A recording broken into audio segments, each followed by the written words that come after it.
कृष्णाय कृष्णभक्ताय तद्भक्ताय नमो नमः। श्री चैतन्य मनोभीष्टं स्थापितं येन भूतले स्वयं रूप कदा मह्यं ददाति स्वपदान्कितम् अनर्पितं च रिञ्चिरात् कारुण्यवतीं कलौ समर्पयितुमुन्नतजरसां स्वभक्ति श्रियम् हरिपुरसुन्दरदुति कदम्ब सन्दीपिता सदा हृदय कन्द्रेषु स्फुरतु वै सचिनन्दना भक्त्या विहीनाय अपराधलक्ष्ये क्षिप्तस्य कामादितरङ्गमध्ये कृपामयि तं शरणं प्रपन्न वृन्दे नमस्ते चरणारविन्दम्। श्री कृष्ण चैतन्य प्रभु नित्यानंद श्री अद्वैत गदाधर शिवासादि गौर भक्त वृंदा। सब बोलो। नहीं बोलोगे ना तो कथा कथा कभी याद नहीं होगी, इसलिए बोलना ही पड़ेगा, जो स्क्रीन पर है और जो स्क्रीन पर नहीं भी है। बोलो हरे कृष्णा कृष्णा कृष्णा हरे हरे हरे राम राम राम हरे हरे। फिर एक बार सब लोग बोलो, हरे कृष्णा कृष्णा कृष्णा हरे हरे हरे राम राम राम हरे हरे। श्री वेणु गीत हम लोग गुरु जी के कृपा से वेणु गीत को श्रवण कर रहे हैं। और कहाँ कर रहे हैं? वेणु गीत के चरणों में बैठकर। पीछे देखो वेणु गीत है। वेणु गीत ठाकुर जी के चरणों में बैठकर हम लोग इस कथा को सुन रहे हैं। कल की कथा में हम लोगों ने सुना था, थोड़ा सा रिपीट कर देता हूं। ये वेणु की ध्वनि जैसे ही गोपियों के कानों में गई, अगर आपको याद हो, कल हम लोगों ने सुना था, गोपियां अपने हृदय की भावना को किसी को बता नहीं सकती, क्योंकि वो भावना कृष्ण के प्रेम से संबंधित है। हम कभी अपने मन की बात किसी को बोल देते हैं, लेकिन कुछ ऐसी बात होती है जो हृदय की गुफा में बंद होता है।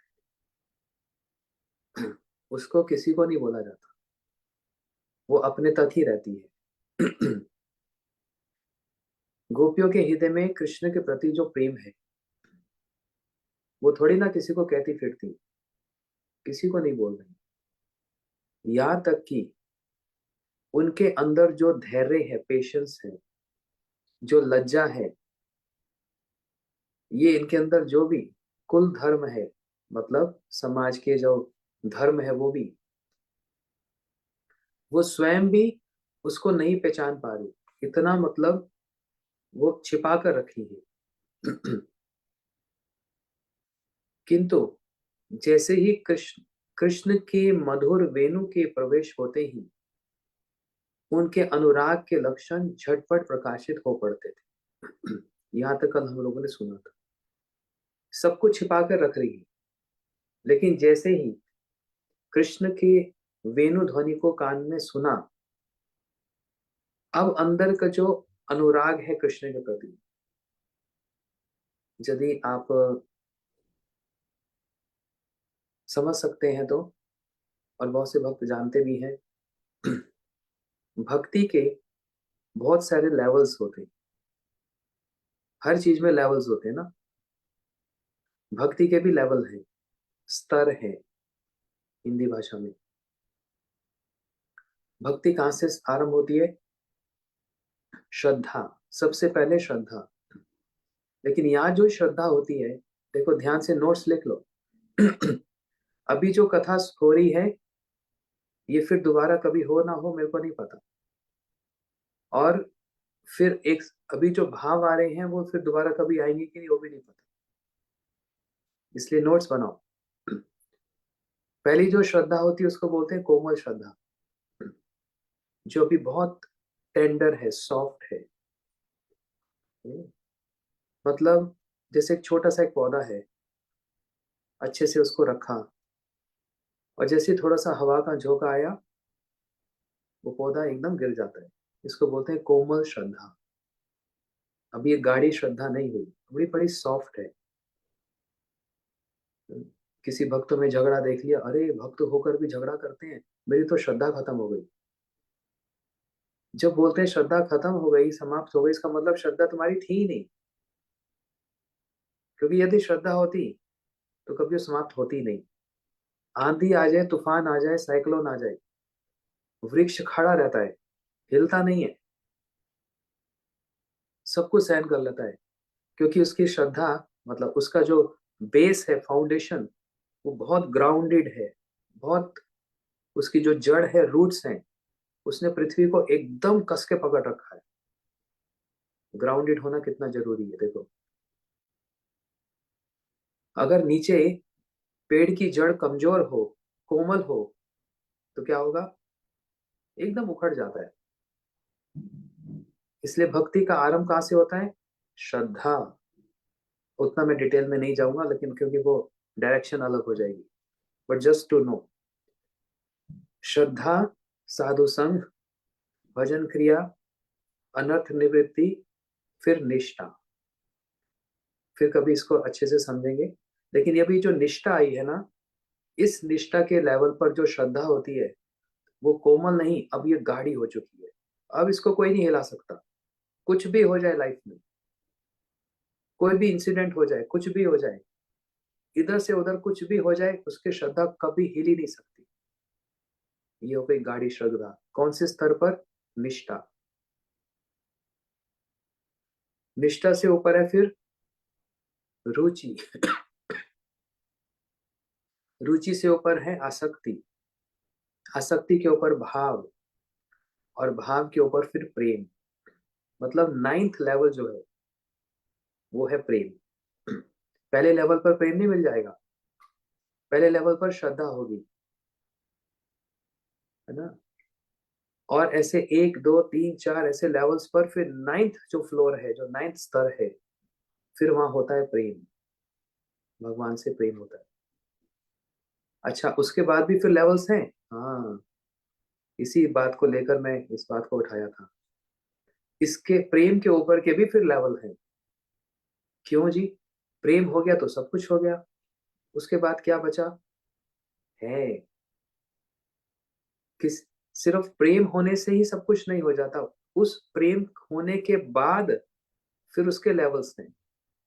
जैसे किसी को 1% प्रेम हुआ और किसी को 100% प्रेम हुआ, दोनों को क्या कहा जाएगा? प्रेम हुआ ना।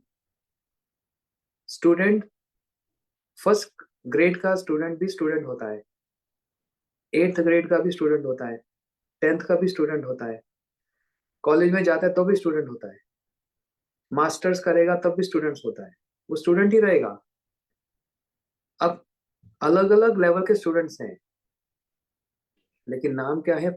स्टूडेंट। ऐसे ही प्रेम 1% से 100% तक होता है। तो ये नहीं एक बार प्रेम हो गया तो बस हो गया, नहीं, उसके अंदर फिर और बहुत सारी चमत्कारिता है।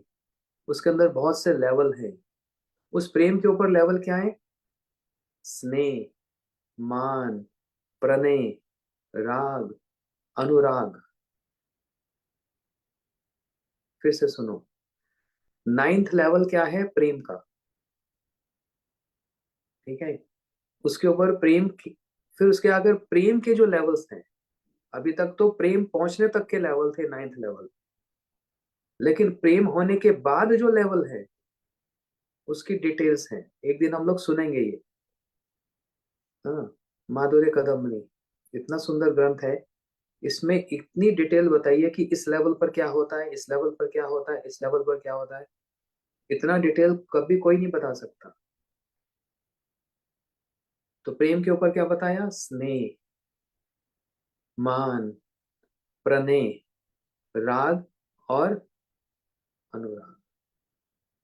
तो प्रेम के बाद फिफ्थ जो लेवल है, वो है अनुराग।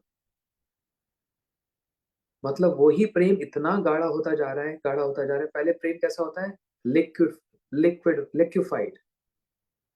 जैसे खीर बनाई माता ने, और वो खीर अभी दूध चावल के ऊपर तैर रहा है, एकदम लिक्विड। लेकिन वही पक रहा है, वही खीर पक रही है, और पक रही है, और पक रही है, क्या होती जाएगी? उसकी क्वांटिटी बढ़ी नहीं, उसकी क्वांटिटी कम होती चली जाएगी, और गाढ़ी होती चली जाएगी, और गाढ़ी होती चली जाएगी। और जितना गाढ़ा होगा, कंडेंस होगा, उतनी ही और फ्लेवर, उतना ही और स्वाद होगा। प्रेम की स्थिति ऐसी है। पहले उसकी डायरेक्शंस बहुत सारी होती है, बहुत सारे थॉट्स होते हैं, बहुत सारे इफ्स एंड बट्स होते हैं, वो भी लिक्विड फॉर्म पे। लेकिन जब वो एकदम फिक्स हो गया अभी, और जैसे जैसे वो बढ़ेगा, वो कंडेंस होता जाएगा। वो कंडेंस फॉर्म क्या है? स्नेह, फिर स्नेह, मान, प्रणय, फिर राग, और जो बहुत थिक हो जाता है, जैसे एकदम खीर गाढ़ी हो गई ना, उसको कहा जाता है अनुराग। ये लेवल है। किस लिए बताया ये सब? गोपियों के हृदय में कृष्ण के लिए वो जो अनुराग छिपा कर रखी थी, जो किसी को नहीं बता सकती थी, और अपने आप के अंदर भी छिपा ही हुआ था, उनको भी नहीं पता था। इसको थोड़ा थोड़ा अगर समझ सकते हो तो समझ लो। अपने अंदर भी था, लेकिन पता नहीं था। ऐसा भी होता है। हाँ, होता है। अंदर है लेकिन पता नहीं है, हमको स्वयं ही नहीं पता, लेकिन कभी एकदम प्रकाशित हो जाता है, इल्यूमिनेट हो जाता है। गोपियों के हृदय के कपाट, हृदय में वो जो धैर्य, पेशेंस, लज्जा, शाइनेस, कुल धर्म, जो समाज का धर्म पालन करने की जो बाउंड्रीज हैं, ये सब भीतर में वो जो अनुराग, कृष्ण की वेणु ध्वनि सुनकर उस अनुराग के अब लक्षण दिखने लग गए। कैसे लक्षण? अनुराग के लक्षण कैसे हो गए? बोलते झटपट प्रकाशित हो गए, एकदम से प्रकाशित हो गए। जैसे वोल्केनो होता है ना, ज्वालामुखी। अभी मैं हवाई जाता हूँ, हवाई जाऊंगा अभी, तो वहां पर एक्टिव वोल्केनोस हैं। एक्टिव मतलब अंदर ही अंदर उबल रहे हैं, बॉयल हो रहे हैं। सालों साल लग जाते हैं, 200 साल, 300 साल, 400 साल, अंदर ही अंदर वो बॉयल होता चला जाता है, होता चला जाता है, होता चला जाता है। फिर एक दिन बूम, ब्लास्ट होता है, एकदम फट जाता है। और जब फटता है तो उसके अंदर से क्या निकलता है? हीरे, मोती, जवाहरात, जो अंदर छिपा हुआ है ना, वो सारे रत्न एकदम प्रकाशित हो जाते हैं।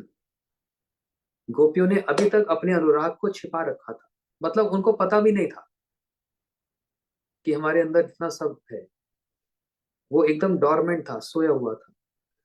जैसी कृष्ण की वेणु ध्वनि हुई, बस उस अनुराग के लक्षण एकदम जैसे वॉल्केनो अरप्ट होता है, वो सब अनुराग के लक्षण छटपट दिखाई देने लगे। हाँ। फिर आगे यहां तक कल सुना था। अब देखो आगे क्या कह रहे हैं, बड़ा सुंदर है। स्मरोदयम, इसका मतलब क्या? वेणुनाद का ये विचित्र स्वभाव है। वेणु का, देखो हमारा सब्जेक्ट क्या है? वेणु है ना, इसलिए उसी के संबंध में देखो कितना कुछ सुनने में आ रहा है। कब से हम लोग सुन रहे हैं, जितनी भी बातें सुन रहे हैं सब वेणु से रिलेटेड है, उससे संबंधित है। वेणुनाद का ये विचित्र स्वभाव है। एक होता है स्वाभाविक स्वभाव, नेचुरल, स्पॉन्टेनियस, और एक होता है विचित्र। विचित्र मतलब एस्टोनिशिंग, हैरान करने वाला। वेणुनाद का ये विचित्र स्वभाव है कि जिसके हृदय में स्मर, अर्थात कृष्ण विषय प्रेम छिपा रहता है, उसे तुरंत ही प्रकाशित कर देता है। क्या समझे? वेणुनाद का, वेणुनाद समझते हैं ध्वनि, तो इसलिए ध्वनि नहीं समझना, नाद शब्द बहुत अच्छा होता है, इंग्लिश में बोलेंगे sound, the sound of flute song. वेणु नाद का ये विचित्र स्वभाव है कि कृष्ण संबंधित जो प्रेम हृदय में छिपा रहता है वो तुरंत प्रकाशित कर देता है। जिस प्रकार हम उदाहरण दे रहे हैं, देखो एग्जाम्पल से बात अच्छे से समझ आती है। उदाहरण दे रहे हैं, जैसे एक लकड़ी है लकड़ी के अंदर ही अग्नि होती है कि नहीं होती? बताओ तो। हाँ तरुणी, लकड़ी के अंदर आग होती है ना? This fire in the wood, right? लकड़ी के अंदर ही आग होती है छिपी रहती है, लेकिन उस लकड़ी के अंदर अगर थोड़ी सी एक चिंगारी, एक स्पार्किंग होती है, तो लकड़ी धीरे धीरे धीरे जलती है। आग लकड़ी के अंदर ही है, लेकिन लकड़ी को नहीं पता मेरे अंदर आग है। लेकिन जैसे उसके अंदर थोड़ा सा स्पार्किंग होती है या थोड़ा सा घर्षण होता है, रबिंग होती है, तो लकड़ी के अंदर वो अंदर जो आग होती है वो एकदम मैनिफेस्ट हो जाती है, प्रकाशित हो जाती है। और ऐसे करने से क्या होता है, ऊपर से अगर वायु चलती है, अगर हवा आती है, उस वायु के सहारे से वो अग्नि एक भीषणतम प्रज्वलित अग्नि का रूप धारण कर लेती है। मतलब वो अग्नि सब जगह प्रकाशित हो जाती है। कितना सुंदर उदाहरण दिया। फिर से सुनो, लकड़ी के अंदर आग है अच्छा, हमारे अंदर आग है कि नहीं?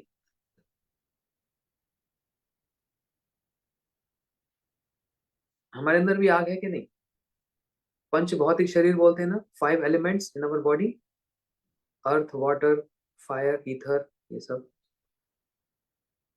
हमारे अंदर भी अग्नि है। अगर अग्नि नहीं है तो फिर जो हम खाते हैं वो डाइजेस्ट कैसे होता है? अग्नि से ही होता है। शरीर गर्म कैसे रहता है? उस अग्नि के कारण रहता है। नहीं तो शरीर अगर मर जाए ना, मान लो अगर मैं मर जाऊं, तो शरीर गर्म रहेगा कि ठंडा हो जाएगा? ठंडा हो जाएगा। बोलते हैं ना, कभी कभी बोलते हैं किसी के वहां जाते हैं तो इनका शरीर ठंडा हो गया जी। ठंडा होने का मतलब अग्नि थी, समाप्त हो गई। ऐसे लकड़ी के अंदर अग्नि होती है कि नहीं? लेकिन थोड़ा सा उसमें घर्षण होता है, एक दूसरी लकड़ी जैसे घिसती है, घिसती है, तो उसके अंदर थोड़ी सी अग्नि एकदम स्पार्किंग सी हो जाती है। और ऊपर से अगर वायु आ जाए, हवा चले, तो वो थोड़ी सी लकड़ी पता क्या करती है, पूरे जंगल में एक भीष्म अग्नि का रूप प्रकाशित हो जाता है। ये मैं देखा। हम लोग अमेरिका में कैलिफोर्निया में जाते हैं, हर साल जंगल में आग लगती है, वाइल्ड फायर, फॉरेस्ट फायर। तो मैं वहाँ भक्तों के पास जब जाता हूँ, उनसे पूछता हूँ, लगभग सितंबर में लगती है, जहाँ बहुत गर्मी हो जाती है। इतनी गर्मी हो जाती है, सब पेड़ पौधे एकदम सूख जाते हैं। जो हरे हरे होते हैं वो ऐसे सूख कर ऐसे हो जाते हैं जैसे गोल्डन, सोने जैसा पहाड़ दिखता है पूरा। और उसमें अगर थोड़ा सा किसी ने जैसे सिगरेट फेंक दिया या थोड़ा सा कुछ भी हो गया, कोई रसोई बना रहा था, कोयला फेंक दिया कुछ, वो थोड़ी सी अग्नि जलते जलते जलते जलते जलते पूरा पहाड़ का पहाड़ पूरा एकदम जल जाता है। वो थोड़ी सी आग कैसा रूप धारण कर लेती है? भीषण अग्नि का रूप धारण कर। इस उदाहरण से क्या समझाना चाह रहे हैं? उन गोपियों के हृदय में वो जो कृष्ण के प्रति अनुराग था, वो भीतर छिपा रहने पर भी वेणु नाद के उस हवा से, वेणु की उस वायु से, हाँ, वो अंदर जो था सब प्रकाशित हो गया। कितना सुंदर उदाहरण दिया ना। अंदर छिपा रखा था अनुराग। जैसे कोई बोलता है ना, आपके लिए अ, मेरे अंदर कुछ भावना थी, आप बड़े अच्छे हैं या आप बहुत बुरे हैं, कुछ भी, एक्स वाई जेड अंदर था, लेकिन अब प्रकाशित हो गया, मैनिफेस्ट हो गया।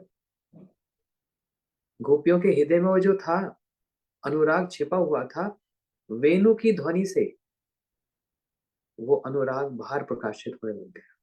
और कैसे हुआ? एकदम अग्नि की तरह, मतलब बिल्कुल इफुल्जेंट, एकदम प्रकाशित सा हो गया। इसलिए वो कृष्ण अनुरागिनी, गोपियों का एक नाम क्या बताया गया, कितना सुंदर बताया देखो, कृष्ण अनुरागिनी, मतलब कृष्ण के प्रति अनुराग रखने वाले को क्या कहा जाता है? कृष्ण अनुरागिनी। जैसे हम्म, चलो बाद में समझेंगे। कृष्ण अनुरागिनी गोपियां उस वेणु ध्वनि को सुनकर तन मन की सुध-बुध खो बैठी। ये क्या ऐसा होता है? कोई अपने मन की, तन की सुध-बुध खो बैठता है कभी? हाँ, होता है। होता है। जब प्रेम बहुत गाढ़ा हो जाता है, तो एक व्यक्ति बड़बड़ाने लगता है। बड़बड़ाना समझते हैं? ब्लैबरिंग, बार-बार अपने आप से बातें करता रहता है। ऐसा लगता है पागल हो गया। पागल नहीं होता, ये उसका सिम्पटम है, ये प्रेम का लक्षण है। गोपियाँ अपने तन-मन की सुध-बुध खो गई। कैसे तन-मन की सुध-बुध खो गई? घर का सारा काम कर रही हैं, झाड़ू भी लगा रही हैं, गाय का दूध निकाल रही हैं, गोबर भी कर रही हैं, सब काम कर रही हैं। लेकिन मन लगा हुआ है किसमें? श्याम सुंदर क्या कर रहे होंगे? कृष्ण इस समय गैया को लेकर जा रहे होंगे। अब बार-बार गोपियों कृष्ण का ही चिंतन करेंगी तो अनुराग किसके प्रति होगा? गैया के प्रति ना कृष्ण के प्रति? ये तो नेचुरल ही है ना। कृष्ण के प्रति उनका अनुराग हो गया, इसलिए शरीर क्या कर रहा है, मन कहाँ है, होश ही नहीं। तन मन की सुध-बुध खो बैठी। किसके कारण? उस वेणु ध्वनि के कारण। अब बताओ, अब बताओ, देखो अभी कुछ बहुत सी बातें हैं जो कही भी नहीं जा सकती। थोड़ा-सा उसको ढक कर ही कहेंगे। इसलिए गोपियों को वेणु से कभी-कभी बड़ी ईर्ष्या होती है। ईर्ष्या समझते हैं? क्यों ईर्ष्या होती है? इस वेणु ने हमारा जीवन परेशान करके रख दिया। इसने हमारा जीवन खराब कर दिया। हम अच्छी-भली घर में बैठी काम कर रही हैं, सब कुछ कर रही हैं, लेकिन जैसे ही वेणु की ध्वनि आती है, हम लोग जैसे सुध-बुध पूरा खो बैठती हैं, हमको होश ही नहीं रहता, अपने आप पे कंट्रोल नहीं रहता। तो सोचो ये अभी भगवान के हाथ में एक वंशी है, है ना? उसके बारे में कितने सारे भजन हैं। ये हमारी सचदेवा माता बड़े सुंदर-सुंदर भजन गाती है। तेरी मुरली का, वंशी का ये सब, है ना? लेकिन अब समझ लो, वो एक हाथ में जो वेणु है, इसने तबाही मचा रखी है। पूरे वृंदावन में सब उथल-पुथल कर दिया है। सबको कंट्रोल में कर रखा है। कैसे? प्रेम के कारण।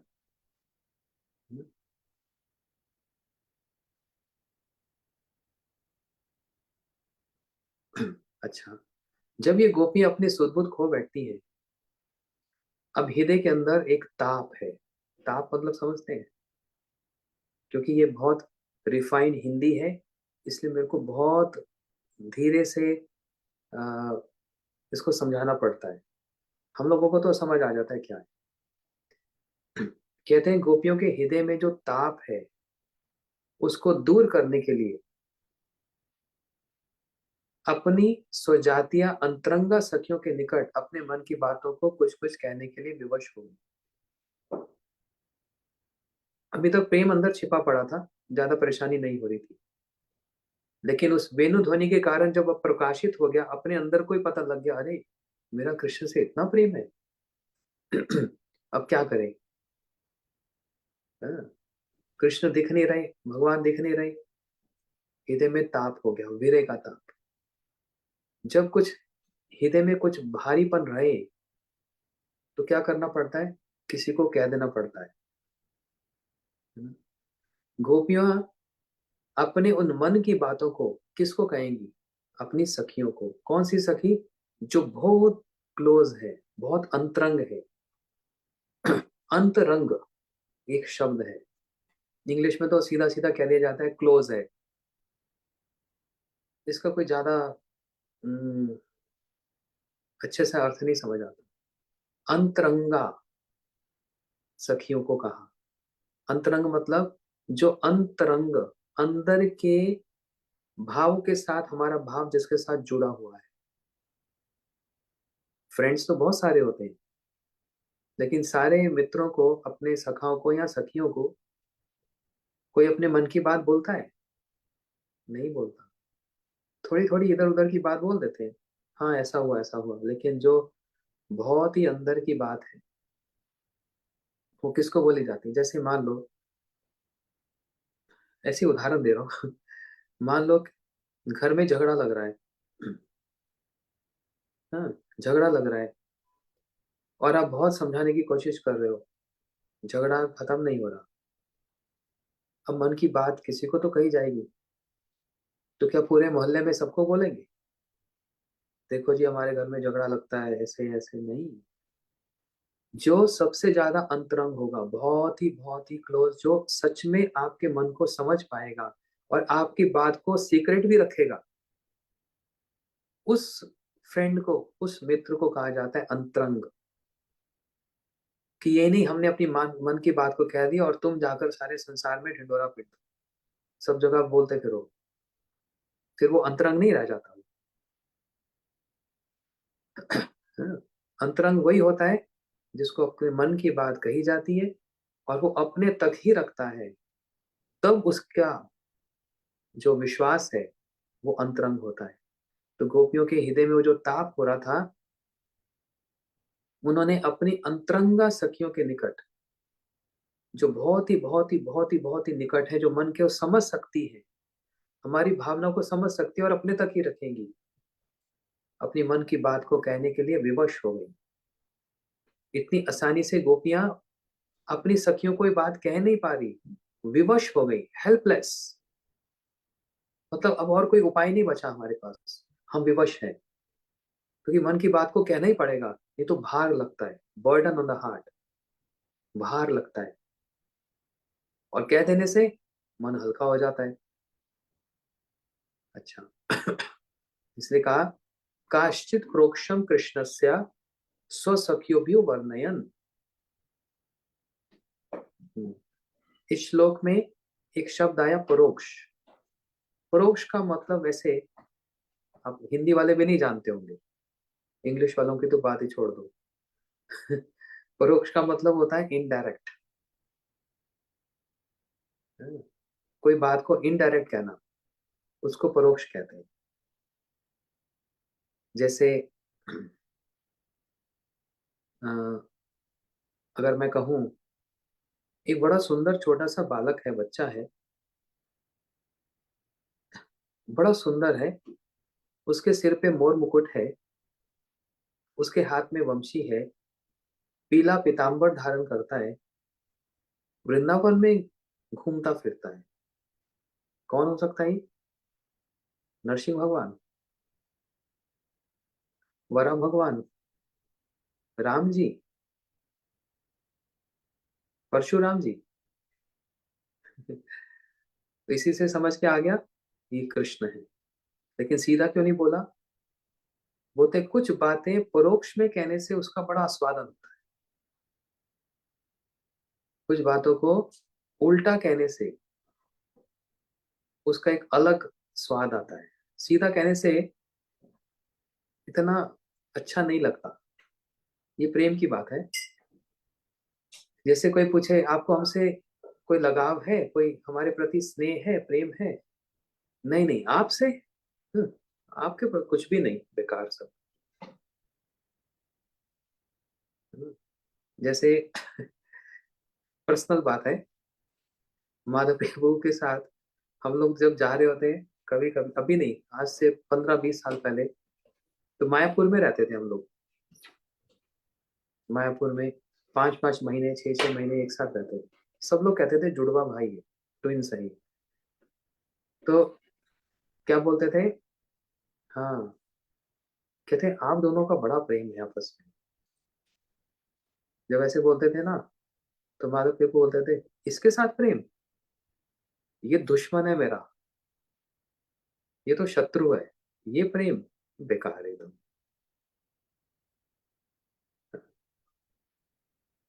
है ना? ऐसा बोला जाता है कभी कभी।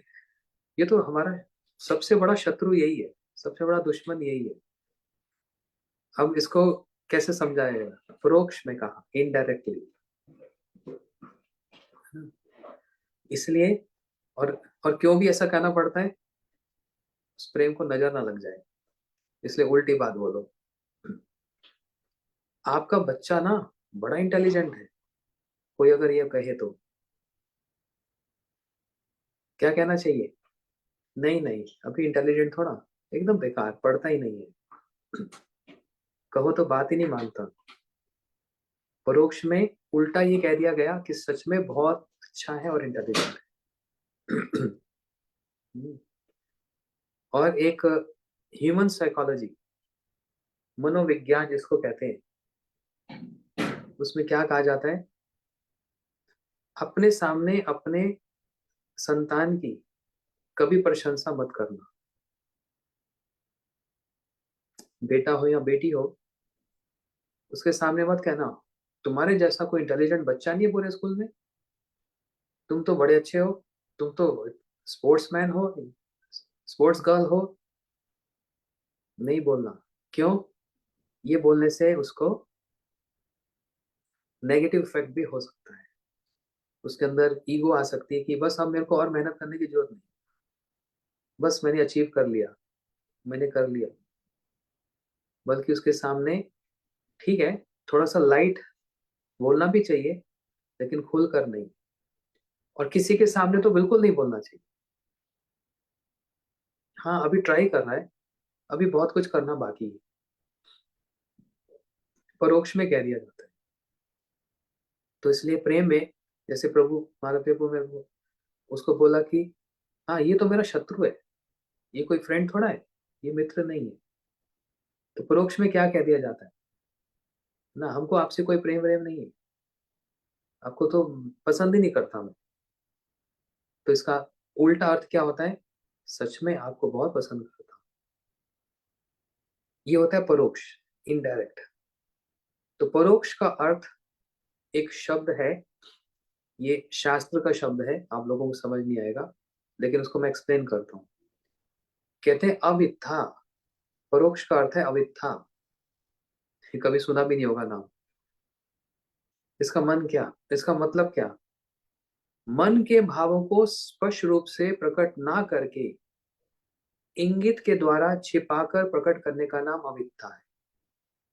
फिर से सुनो, मन के भावों को स्पष्ट रूप से प्रकट नहीं कर रहे, है ना, लेकिन उसको इशारे से, इंगित के द्वारा छिपाकर प्रकट करने का नाम अविद्या है। क्योंकि अगर मन से स्पष्ट रूप से प्रकट कर दिया, तो वो ऐसा है जैसे दिन के 12 बजे हमने एक दीपक जला दिया। कोई उसकी, कोई उसका मीनिंग है? दोपहर के 12 बजे हैं, पूरा सन, पूरा सूरज एकदम हाइट पर है, पीक पर है, उस समय एक दीपक जलाकर घर के बाहर रख दो। फिर तो लोग सोचेंगे भाई, ये तो कोई कोई टोटका किया है, ये तो कोई जादू टोना है, ब्लैक मैजिक है ये तो। क्योंकि दिन के 12 बजे कोई दीपक जलाता है?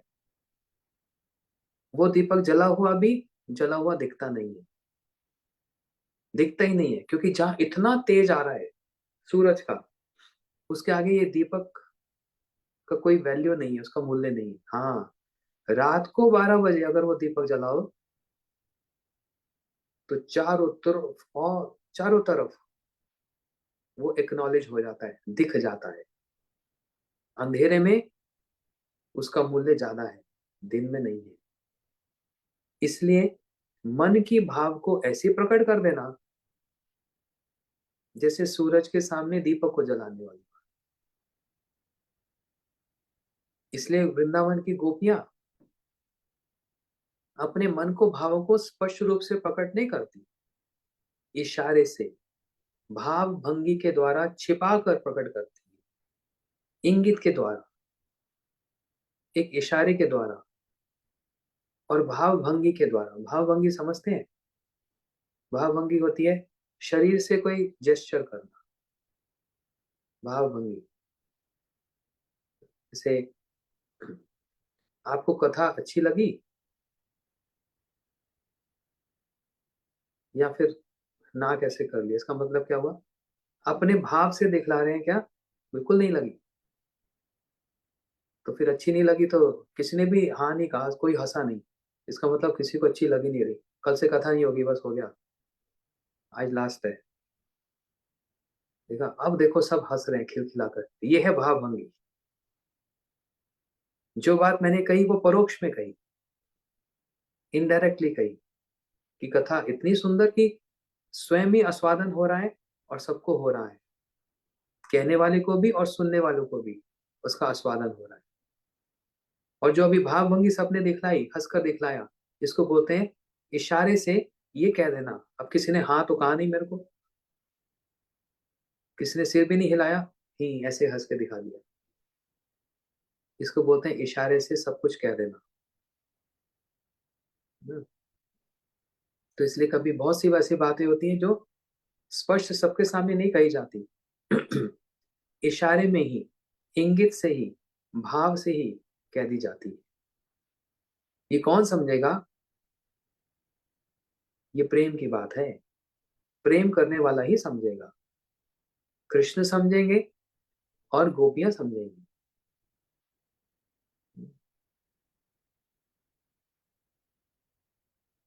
अच्छा, तो कह रहे हैं आगे,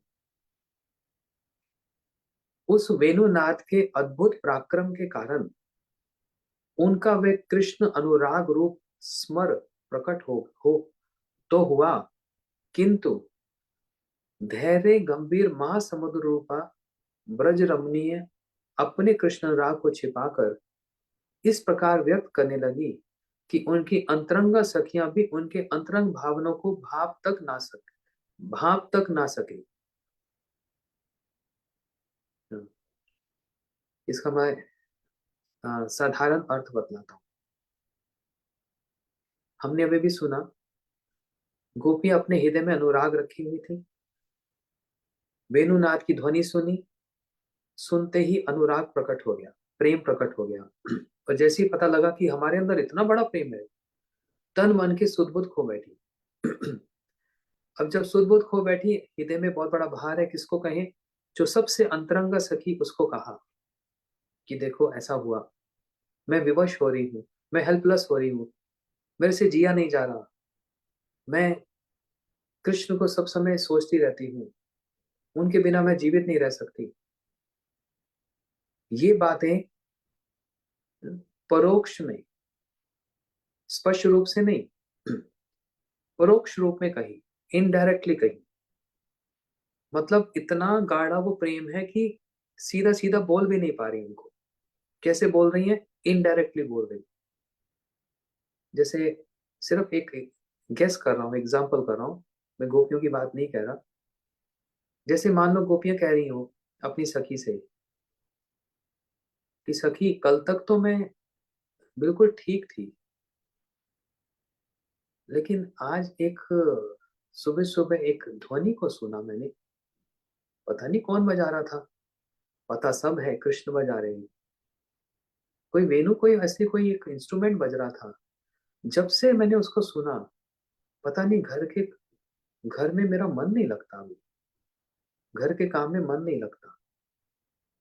अब स्पष्ट नहीं कह रही कि कृष्ण से अनुराग प्रकट हो रहा है, इनडायरेक्टली बोल रही है, भाव भंगिका के द्वारा बोल रही है, इनडायरेक्ट बोल रही है।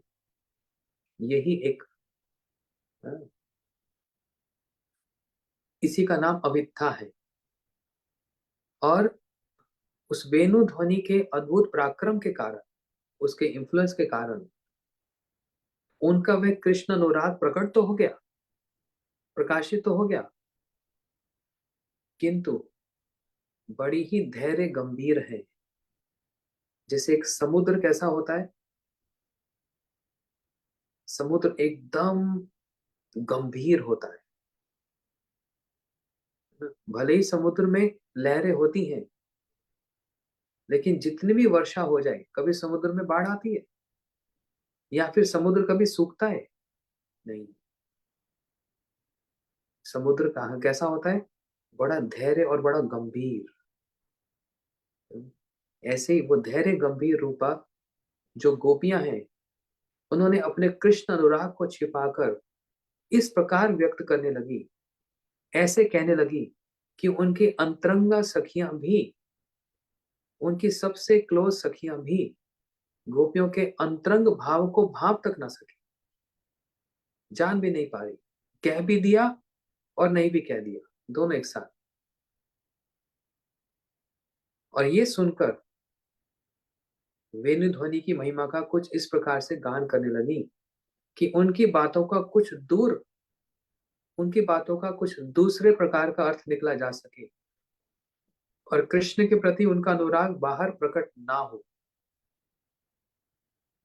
ऐसे तरीके से वो गोपियां अपने मन के भाव कहने लगी कि इसका अर्थ कुछ और निकले। अभी मेरे को इस समय स्मरण नहीं आ रहा क्या क्या बोलूं मैं। कुछ ऐसे कहने लगी कि उसका अर्थ कुछ और निकले, लेकिन उनका कृष्ण का अनुराग प्रकट ना हो। जैसे उदाहरण एग्जाम्पल के रूप में, हे सखी, ये सूर्य उदय हुआ ना, सूर्य उदय होने के साथ कमल खिल गया। जब तक सूर्य उदय नहीं था, कमल खिला हुआ नहीं था। अब देखो सूर्य उदय हुआ ना, कमल खिल गया, और जैसे कमल खिला, उसके अंदर भंवरे, भंवरे मतलब बम्बल बी, ये भंवरे आकर उस कमल के फूलों पर बैठकर उसके अंदर का सारा जो मकरंद है, सारे मकरंद को वो भंवरा, हाँ, स्वाद ले रहा है। अब एग्जाम्पल क्या दे दिया, सूर्य का, कमल का और भंवरे का। बोलना क्या चाहती है?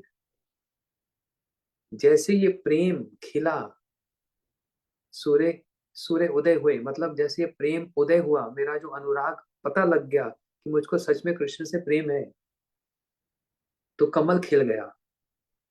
कमल खिल गया मतलब मेरा हृदय में वो प्रेम खिल गया। और जैसे वो प्रेम खिल गया तो उसमें कमल खिला तो क्या, भंवरे आ गया, भंवरा आ गया, बम्बल बी। और भंवरा आकर उस कमल को स्वाद लेकर चला गया। अब ये बात कोई समझ पाएगा? अगर ऐसा कुछ कहा जाए तो ऐसे ही लगेगा, तो सिंपल सी एनालॉजी दी जा रही है।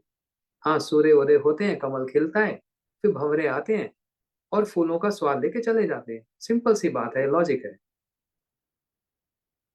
मगर ये लॉजिक नहीं, यहाँ पर अपनी मन की भाव को कह दिया। इस प्रकार से गोपी अपने मन की भाव को कह रही है। स्पष्ट रूप से कृष्ण के प्रति जो प्रेम है उसको कहने के लिए वो भी समर्थ नहीं है, वो भी केपेबल नहीं हो पा रही। कैसे बोल दें, ये मेरा और कृष्ण के अनुराग की बात है, हम कैसे बोल दें? नहीं बोल पा रही उस प्रेम की बात को। इसलिए इसको कहते हैं भावभंगिमा, या परोक्ष इनडायरेक्ट रूप में इस बात को कह दिया। अच्छा। हम्म, वेणुनाथ की महिमा को इस प्रकार से गान करने लगी कि उनकी बातों का कुछ दूसरे प्रकार का अर्थ निकला जा सके और कृष्ण के प्रति वह अनुराग जो प्रेम वो बाहर प्रकट ना हो। तब, अब यहां से देखो, तद वर्णयन्तु मराब्ध स्मरन्तया कृष्ण चेष्टितम, उस समय अनुरागवती। देखो कितने सुंदर सुंदर शब्द, ये याद कर लो ये शब्द। पहले एक शब्द सुना था, अब यहाँ पर एक और शब्द, जैसे कहा जाता है तुम बड़ी सौभाग्यवती हो। सौभाग्यवती मतलब बड़ा तुम्हारा सौभाग्य है। अब यहाँ पर एक शब्द गोपियों के लिए क्या कहा जा रहा है? अनुरागवती। जो कृष्ण के प्रति जिनका इतना गहरा अनुराग है, वे परम अनुरागवती ब्रज गोपियां, उन्होंने अपने मन के अंतरंग प्रिय प्रिय नर्म सखियों से वेणुनाद की माधुरी का वर्णन करना आरंभ किया। कृष्ण के प्रति अनुराग रखने वाली गोपियों ने अब अपनी सखियों के साथ वेणु की जो माधुरी है, उसकी जो स्वीटनेस है, माधुरी है, उसका आरंभ करना, वर्णन करना आरंभ किया। लेकिन किंतु बड़ी सावधानी से इस प्रकार वर्णन करने लगी कि किसी प्रकार उनके अनुराग की गंध भी सखियों को न लग सके। ऐसा वर्णन करने लगी कि मेरा कृष्ण से प्रेम है, उसका उसकी स्मेल भी किसी सखी को ना आ जाए। अच्छा, अपने हृदयगत भावों को गुप्त रखने का गोपियों का प्रयास कृष्ण प्रेम का ही उच्छ्वास विशेष है। क्या कह रही है? अपने हृदय के भावों को गुप्त रख, क्यों गुप्त रख रही है? इतना आसान नहीं है, इतना आसान नहीं अपने प्रेम की बात को गुप्त रखना। कह, मन करता है किसी को कह दो, लेकिन नहीं, उसको गोपन रखा जा रहा है। क्योंकि जितना वो गोपन रहेगा उतना वो प्रकाशित रहेगा, मतलब फैलता जाएगा, बढ़ता जाएगा। जितना उसको कह दोगे इधर उधर, उतना वो फीका हो जाएगा। ये है गोपी भाव। किसी को नहीं बोल रही, अपनी सखियों तक को भी नहीं बोल रही।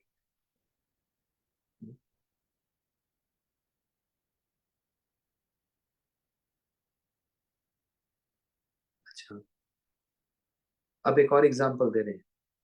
जिस प्रकार समुद्र में लहरें उठती हैं, तरंगे उठती हैं और फिर समुद्र में ही लीन हो जाती हैं, देखते हैं ना? समुद्र से लहर उठी और समुद्र में विलीन हो जाती है। उसी प्रकार प्रेमियों के हृदय में भी निर्वेद, विषाद, दैन्य, अविद्या आदि नाना प्रकार की भाव तरंगे उठती हैं। ये थोड़ा सा डिफिकल्ट है समझना आप लोगों के लिए, लेकिन इतना समझ लो, जैसे समुद्र से तरंग उठती है और उसी में ही लीन हो जाती है, ऐसे प्रेमियों के हृदय में जो प्रेम का जो समुद्र है, उसमें लहरें उठती हैं और उसी हृदय में ही फिर विलीन हो जाती है। वो किसी के सामने प्रकाशित नहीं होती, उसी में ही विलीन हो जाती है, उस हृदय में ही रह जाती है।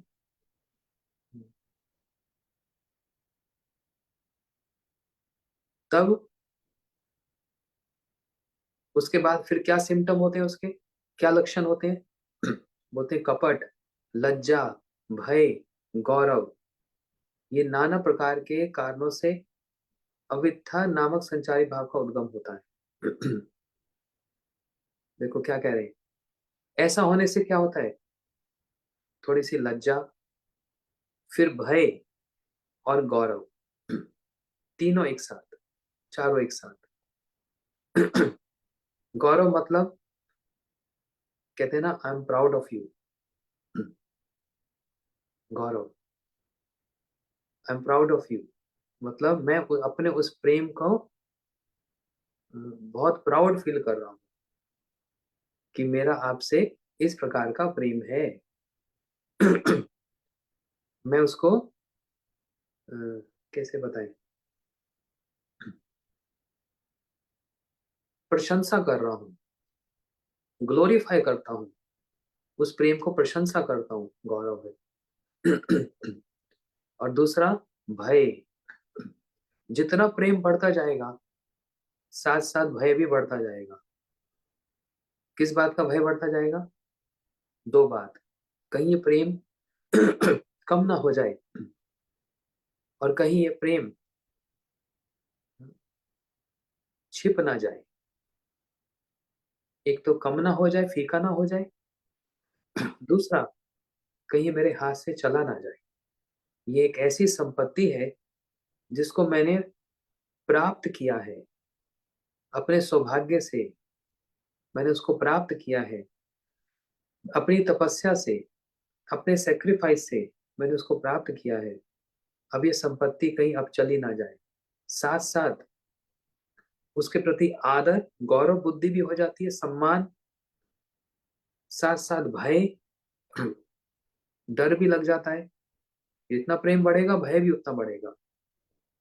ये उसके लक्षण है, सिम्टम्स है। और क्या होगा? लज्जा तथा गुरुजन कहीं हमारे इस अवैध प्रेम की बातें जान न लें। इस भय से गोपियां अपने कृष्ण अनुराग को गुप्त रखने का जो प्रयास करती हैं वे बड़ा ही विचित्र और अस्वादनीय है। क्या सुंदर बात बताई। कृष्ण के प्रति जो प्रेम है,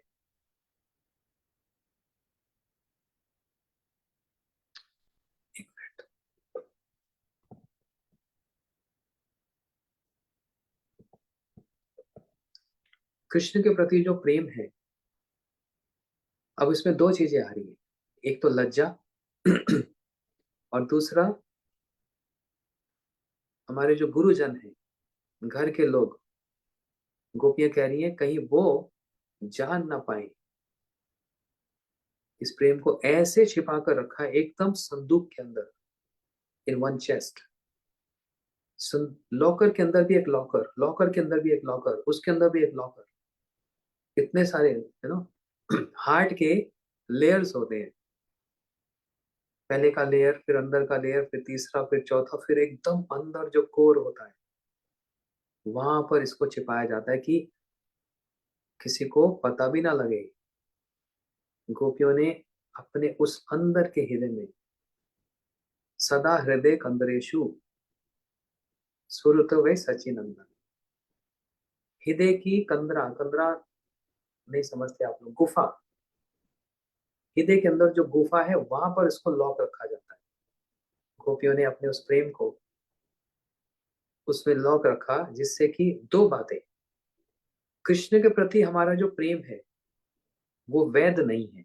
वैध मतलब लीगल नहीं है, लेजिटिमेट नहीं है, इलीगल है, इलेजिटिमेट है। क्यों? क्योंकि कृष्ण से शादी तो हुई नहीं, विवाह तो हुआ नहीं। विवाह हमारा किसी के साथ हुआ लेकिन अब तन मन सब कुछ कृष्ण के प्रति हो गया। इसलिए इस प्रेम को क्या कहा? अवैध प्रेम। लेकिन वास्तव में यही वैध प्रेम है। सामाजिक दृष्टि से देखा जा रहा है गोपियों का विवाह कहीं और हुआ, कृष्ण से प्रेम हुआ, लेकिन वास्तव में प्रेम करने वाली वस्तु कौन है? वेद्यम वास्तव अत्र वस्तु। कृष्ण ही वास्तव में वैध है, लीगल है। तो कृष्ण के प्रति जो प्रेम है वो अवैध है, ये गोपियां कह रही है ना। क्योंकि हमारा तो विवाह किसी और से हो गया, क्या करें अब? अप्रेम कृष्ण से हो गया, पता ही नहीं था, हमारे हृदय में इतना अनुराग था, आज प्रकट हो गया, अब क्या करें? हेल्पलेस हो गए हम लोग। अब कहें तो किसको कहें? अच्छा, सबसे क्लोज जो सखी है उसको कहते हैं, उसको भी कहने में हेजिटेशन हो रही है, संकोच हो रहा है। फिर एग्जाम्पल से कहा दिया जाता है, उदाहरण से कह रही है, हाँ सूर्य उदय हुआ, देखो कमल खिल गया, कमल पर ये भंवरे आ गया और फूल का स्वाद ले रहा है। गोपियां भी सोचेगी हाँ ठीक तो कह रही है, लेकिन हमको क्यों बता रही है? हमको भी पता है कमल खिलता है तो भंवरे आते ही सब आता है। तो अपने मन की भावना को इनडायरेक्टली कह रही है। और अब साथ ही साथ क्या हो रहा है? भय, डर, लज्जा और सम्मान, सारे इमोशंस एक साथ प्रकट हो रहे हैं। फिर उसके साथ साथ और क्या? सबसे बड़ी बात लज्जा, थोड़ा सा लज्जा भी लग रही है। और कहीं गुरुजन, हमारे जो गुरुजन मतलब वो दीक्षा गुरु नहीं, माता पिता, बड़ा भाई, इनको सबको गुरुजन कहा जाता है, ये बड़े हैं ना। तो घर के बड़े कहीं हमारे इस प्रेम को जान ना ले, इस भय से गोपियां अपने कृष्ण अनुराग को, वो जो हृदय में अनुराग है उसको गुप्त रखने का पूरा प्रयास करती है। कहीं से ये, कहीं से भी किसी भी एंगल से ये प्रकट ना हो जाए। नहीं तो क्या होगा, गुरुजन डांट लगाएंगे, मारेंगे, पीटेंगे, घर से निकाल देंगे। उसको इतना सिक्योर, इतना प्रोटेक्ट किया जा रहा है, उस अनुराग को अपने हृदय में जो है, चारों तरफ से उसके अंदर एक बाउंड्री बना दी है कि कोई किसी को पता भी ना लगे। हम्म, ये जो गुप्त रखने का प्रयास कर रही है, वे बड़ा ही विचित्र और अस्वादनीय होता है।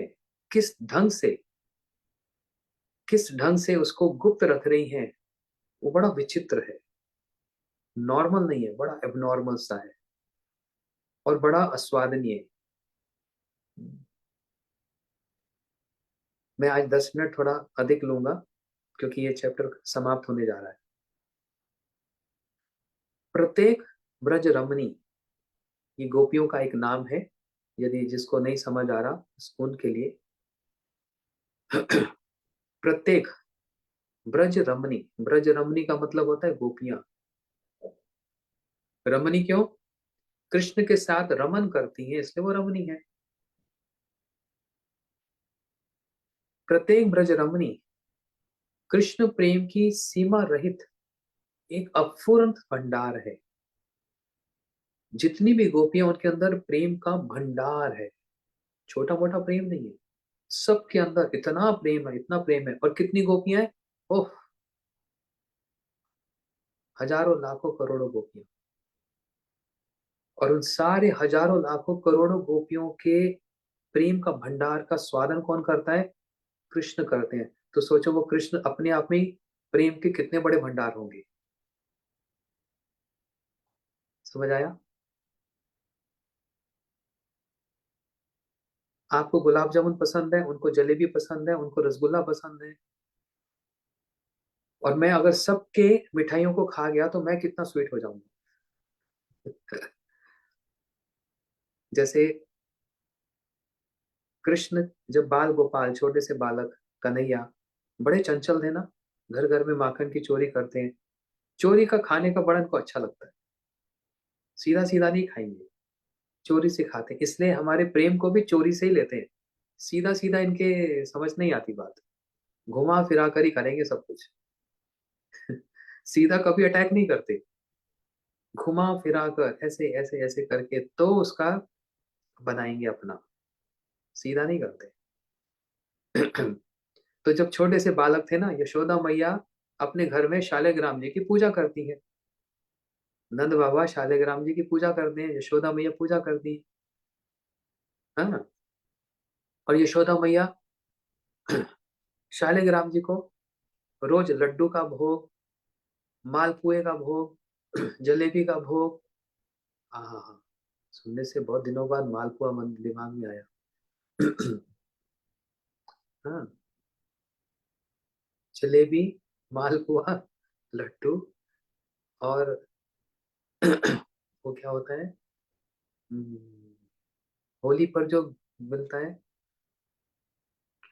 उसका नाम याद नहीं आ रहा। होली पर आती है ना मिठाई, वो सिर्फ होली पर आती है, गुजिया। यस। हम्म, यशोदा मैया गुजिया भोग लगा रही है। लड्डू, मोहन भोग लड्डू, मोहन भोग लड्डू होता है एकदम घी से लत पता हुआ। मालपुआ और गुजिया। हम्म, और हाँ हाँ गुजिया।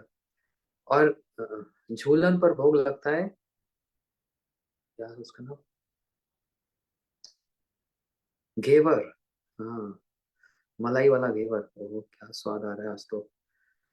बस, कहेंगे कृष्ण कथा से स्वाद तो, कृष्ण कथा से ज्यादा स्वाद तो घेवर और गुजिया का है। तो कन्हैया सोच रहे हैं, ये शालिग्राम इतनी मिठाई खाते हैं तो शालिग्राम कितना मीठा होगा। कन्हैया है बड़े चंचल, मंदिर में पहुंच गए, घर में शालिग्राम को लिया, मुंह में डाल दिया। शालिग्राम को खा गए भगवान, और मुंह ऐसे बंद हो गया। पूरा मुंह में शालिग्राम इस समय। और इतने चंचल हैं, कभी चुप तो रहते नहीं, कुछ ना कुछ हरकत करते हैं, खाली बैठते नहीं। शालिग्राम मुंह में रह गया। यशोदा मैया भोग लगाने आई, प्रणाम करने आई, शालिग्राम जी को देखा है, आसन पे शालिग्राम नहीं है। शालिग्राम कहाँ चले गए? शालिग्राम समझते हैं या इंस्टाग्राम समझते हैं? शालिग्राम नहीं समझते, आजकल के बच्चे वो इंस्टाग्राम समझते हैं। यशोदा मैया देख रही है, मेरा शालिग्राम कहाँ गई? और कन्हैया इतना शांति से क्यों बैठा है? ये चुपचाप क्यों बैठा है? जब कन्हैया की ओर देखा, कन्हैया से मुंह मुंह घुमा लिए। मैया ने कहा, कन्हैया, कन्हैया, ऐसे मुंह कर रही है मैया। कन्हैया और उधर मुंह घुमा रहे। अरे कन्हैया इधर देख। खटका लग गया मन में। ये कन्हैया चुप तो कभी बैठता नहीं, और हरकत करता है सब समय। ये ऐसे कैसे एकदम सोबर, आराम से बैठा है? तो मैया ने जब कन्हैया को सामने देखा तो मुंह फूला हुआ है। मैया ने कहा, कन्हैया ये क्या, आज मुंह क्यों फुला लिया? तो कन्हैया कुछ बोल नहीं रहे। मैया ने कहा, अरे कुछ तो जवाब दे। 2 किलो की मुंडी हिला ली, सिर हिला दिया, लेकिन दो शब्द मुंह से नहीं निकल रहे। अरे बोल, अरे बोल, तेरे मुंह में कुछ है? क्या खाया तूने? क्या खाया? कन्हैया अरे मुंह खोल। जैसे थोड़ा सा मुंह खोला, मैया ने उंगली डालकर निकाला शालिग्राम। शालिग्राम को खाया हुआ है कन्हैया ने। यशोदा मैया सिर लिया। तू कभी शांति से बैठने वाला नहीं। हम्म? तुम हमेशा कोई नई नई हरकत करने वाला, कभी शांति से बैठता नहीं। आज तो हद कर दी, शालिग्राम ही खा गया। यशोदा भी अब पूछ रही है कन्हैया से, क्यों खाया शालिग्राम? कान पकड़ लिया से। कन्हैया इतना मासूम सा, इनोसेंट। कोई अपने आप को ना, अपने आप को ही कॉम्प्लीमेंट देता है, कहते हैं, मैं बड़ा क्यूट हूँ, मैं बड़ा इनोसेंट हूँ। कृष्ण भी ये दिखाते, मैं मैया मैया मैं बड़ा स्वीट सा हूँ, बड़ा इनोसेंट हूँ, मासूम हूँ।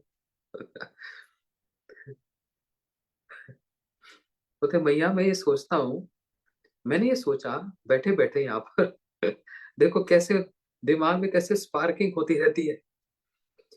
मैं ये बैठे बैठे सोच रहा था, ये शालिग्राम रोज नई नई मिठाई खाते हैं, घेवर, गुजिया, मालपुआ, रसगुल्ला, गुलाब जामुन।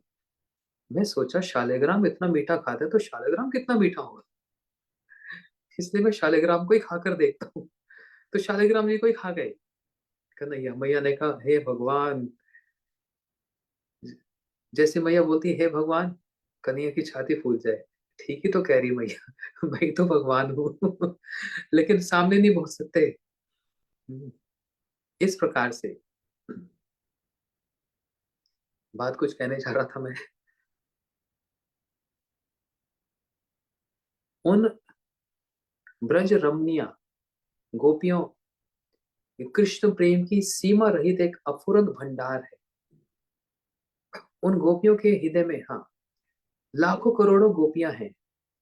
उनके हृदय में प्रेम का भंडार है। छोटा मोटा प्रेम नहीं, पूरा भंडार। और उसका आस्वादन कौन करता है? उन पुष्पों पे कौन बैठता है? भंवरा, मतलब कृष्ण। तो सोचो, चरणों से मस्तक तो वो कृष्ण कितने प्रेम से भरे पड़े होंगे, जो इतना प्रेम का स्वादन करते हैं गोपियों का। अच्छा, कह रहे हैं, जिस प्रकार अगस्त ऋषि ने समुद्र को चुल्लू में लेकर पान कर लिया। जानते हैं आप लोग, अगस्त ऋषि 7 समुद्र हैं। अगस्त ऋषि जी इतने बड़े ऋषि हुए, उन्होंने ऐसे, इसको बोलते हैं चुल्लू पीना, ऐसे पानी पीते हैं जैसे ना, ऐसे लेकर सारे समुद्र को पी लिया। एक बाल्टी नहीं, दो बाल्टी नहीं, 5 बाल्टी नहीं, एक टैंक नहीं, पूरा समुद्र पी गए। पेट है ना क्या है अगस्त ऋषि। हाँ? जैसे उन्होंने सारे समुद्र को चुल्लू में लेकर पान कर लिया, उसी प्रकार ब्रज रमणियों ने, गोपियों ने भी अगाध और असीम कृष्ण प्रेम पारावार को भी अपने हृदय में भर रखा था, भर रखा है। जैसे अगस्त ऋषि ने समुद्र पी लिया, समुद्र कहाँ चला गया? पेट में चला गया ना। अरे समुद्र पीना कोई आसान बात है? गोपियों के अंदर उतना ही कृष्ण के प्रति प्रेम का सिंधु, प्रेम का समुद्र है, और उन्होंने अपने उस समुद्र को, प्रेम को अपने हृदय में भर रखा है। इतना इतना समुद्र है प्रेम हृदय में, उसको कैसे धारण कर रखा है, भर रखा है। इसलिए उनके हृदय में उस सिंधु को, उस समुद्र को, जो प्रेम का हृदय में धारण कर रखा है। और समुद्र में क्या आता है सब समय? लहरें आती हैं, तरंगे आती हैं। इसलिए उनके हृदय में भी वो प्रेम की तरंगे उठती रहती हैं। कभी ये तरंग, कभी ऊंची, कभी नीची, ये लहरें उठती रहती हैं। इसका निर्णय करना किसी के बस की बात नहीं। कोई उनको जान नहीं सकता कि इतना क्या प्रेम है। जैसे हर एक क्षण में, आप सब जगन्नाथपुरी में जाओ, मेरे साथ चलना कभी, है ना। लोग जगन्नाथपुरी जाते हैं दर्शन करने। हम लोग कभी गए थे एक बार, सब हॉलैंड, सब ग्रुप लेकर। अभी जब जाएंगे मेरे साथ चलना। समुद्र के पास बैठते हैं तो क्या देखते हैं? नई नई तरंगे आती हैं, नई नई लहरें आती हैं, कभी ऊंची, कभी नीची, कभी और ऊंची। कभी तो सुनामी आ जाती है तो सबको डुबा कर ले जाती है। ऐसी नई नई तरंगे आती हैं जैसे समुद्र में आती हैं। उस तरंगों की कोई स्थिरता नहीं है, पेशेंस नहीं है उन समुद्र के तरंगों में, उन लहरों में। वो आती रहती है, जाती रहती है, आती रहती है, जाती रहती है। उसी प्रकार गोपियों के हृदय में वो जो प्रेम का समुद्र है, उसमें नई नई तरंगे उठती रहती है। वो प्रेम नया नया रूप धारण करके उठता रहता है। वो प्रेम सब समय नया ही रहता है, वो पुराना नहीं होता। फेड होने की तो दूर की बात है, समाप्त होने की तो बात ही नहीं है, प्रश्न ही नहीं है। उसका तो कोई डाउट ही नहीं है। उस प्रेम में नया नया नया नया नया नया भाव उत्पन्न होता है। इसलिए उस प्रेम को छिपा रही है। हमारे अंदर एक थोड़ा सा कोई गुण आ जाता है ना, हम सबको दिखाते फिरते हैं। अरे मैं कितना सुंदर गाना जानता हूँ, हरे कृष्णा, हरे कृष्णा, कृष्णा कृष्णा, हरे हरे। अरे देखा, मैं इतना सुंदर गाना जानता हूँ। एक गुण भगवान देते हैं और हम फूले नहीं समाते। हाँ, देखो मैं कितनी अच्छी कथा करता हूँ। एक गुण भगवान ने दिया, सबको दिखाते फिरते हैं। भगवान ने सुंदरता दी, सौंदर्य दिया, ओ सबको दिखाएंगे, हाँ मैं इतना सुंदर हूं, मैं इतनी सुंदरी हूँ। लेकिन वृंदावन की गोपियां ये हमको शिक्षा दे रही हैं। ये सिर्फ राधा कृष्ण और गोपियों के प्रेम की बात नहीं है, इसमें कितनी शिक्षाएं हैं। इतना प्रेम हृदय में बसा हुआ है समुद्र की तरह, लेकिन उसको गोपन रखा हुआ है, सीक्रेट रखा हुआ है। किसी को पता भी नहीं लगने देती कि उनके हृदय में इतना प्रेम है। अब वही गोपियां वेणुनाद की माधुरी का वर्णन तो करने लगी, किंतु देखते देखते भावांतर में प्रवेश करने के कारण अपने हृदय स्थित अनुराग को छिपाने में समर्थ ना हो सकी। क्या मतलब? उस प्रेम को छिपाने का प्रयास तो कर रही थी, लेकिन वो तरंगे जब उठी हृदय में, वो प्रेम की तरंग जब उठी, कब उठी? जब कृष्ण की वेणुनाद कान में गई। अब हृदय में जो अनुराग है उसको छिपा ना सकी। अब छिपाना तो बड़ा मुश्किल हो गया। अभी तक तो छिपाया हुआ था, अब छिपाना कठिन है।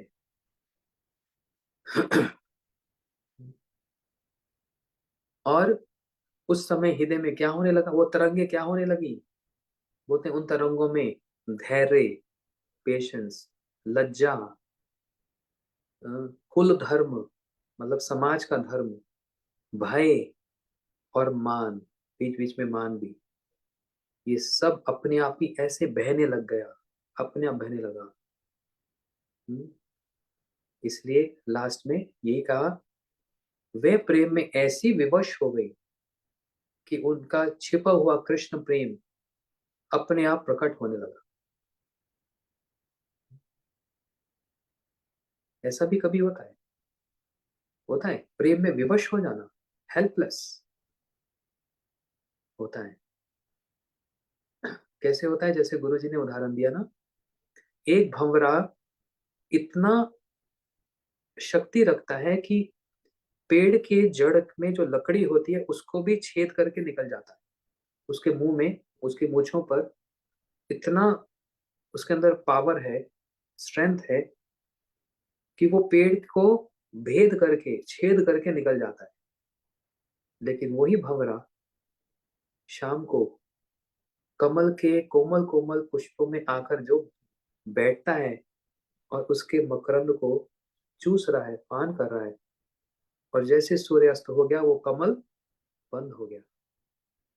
जैसे वो कमल बंद हो जाता है, इतना विवश हो जाता है, इतना हेल्पलेस हो जाता है, इतने कोमल कोमल कमल की पंखुड़ियों को भी वो भेद नहीं पाता, उसमें छिद्र नहीं कर पाता, उसमें विवश हो जाता है। इसको बोलते हैं प्रेम में विवशता। इसको अनुभव करो, इसको फील करो, कैसी एक हेल्पलेस सिचुएशन हो जाती है। किसी को कहा भी नहीं जा सकता, प्रेम का स्वादन भी पूरा करना है, लज्जा भी है, भय भी है, गौरव भी है, सब। हाँ, इतने सारे इंग्रेडिएंट्स हैं, सामग्री है। उसमें एक व्यक्ति जैसे जैसे कोमा में पड़ जाता है ना, विवश हूं मैं, मेरा कंट्रोल नहीं है। किसका कंट्रोल हो गया? मैंने अपना कंट्रोल खो दिया। किसका कंट्रोल हो गया? अब प्रेम ही कंट्रोल कर रहा है। उस स्थिति को अब कौन कंट्रोल कर रहा है? प्रेम कंट्रोल कर रहा है।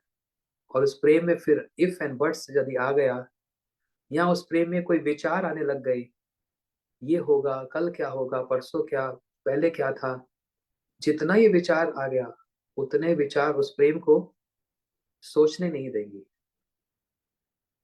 मतलब वो बढ़ नहीं पाएगा। इसलिए गोपियां विवश सी हो गई, कुछ कह नहीं पाई, और भीतर छिपा हुआ जो कृष्ण प्रेम एकदम प्रकट होने लगा। ये है राधा जी के और गोपियों के मन की स्थिति। यहाँ पर आज ये चैप्टर समाप्त हुआ। कल से नया चैप्टर स्टार्ट करेंगे। अब कल से हम ये सुनेंगे कि विवश होकर अपने प्रेम को वो छिपा नहीं पाई, तो आगे क्या हुआ। To be continued. आगे क्या हुआ वो कल सुनेंगे। आज इतना सुनकर स्वाद लेकर सो जाओ, और इसी को माला करते करते इसी को ही चिंतन करो। इसी को बोलते हैं मेडिटेशन, है ना। कुछ लोग बोलते हैं ना मेडिटेट करो। अरे किसको मेडिटेट करो? मैं ध्यान लगाता हूँ। किसका लगाता हूँ? हाँ, एक पुरुष है, एक लड़का है, एक लड़की है, ये राधा कृष्ण है, ऐसे ध्यान होता है? ये तो फेक है। ये फेक ध्यान है। वास्तव में ध्यान किसका? ये जो हम सुन रहे हैं, जो हम लोग सुन रहे हैं, ये है वास्तव मेडिटेट करना। क्योंकि ये ओरिजिनल है, ये रियलिटी है, ये रियलिटी शो है, ये ओरिजिनल है। इसी को ध्यान, इसी के ध्यान को ही वास्तव में मेडिटेशन कहा गया। जो हम सुन रहे हैं, कितने सुंदर सुंदर भाव हैं, कितने सुंदर सुंदर विचार हैं, कैसी शिक्षाएं हैं। सिर्फ आस्वादन नहीं, यहाँ पर गोपियां हमको शिक्षा भी दे रही है, कैसे उस भाव को गोपन रखना है, अपने गुणों को प्रकाशित नहीं करना। मैं इतना अच्छा डांस करना जानता हूँ, जानती हूँ, मैं इतना सुंदर गाना जानता हूँ, इतना सुंदर कथा। नहीं, ये गुण दिए हैं भगवान की सेवा के लिए, अपने सुख के लिए नहीं है, ये भगवान के सुख के लिए है। ये शिक्षा हमको गोपियों से प्राप्त होती है। बोलो श्री राधा रानी की जय। जय। हरे कृष्ण।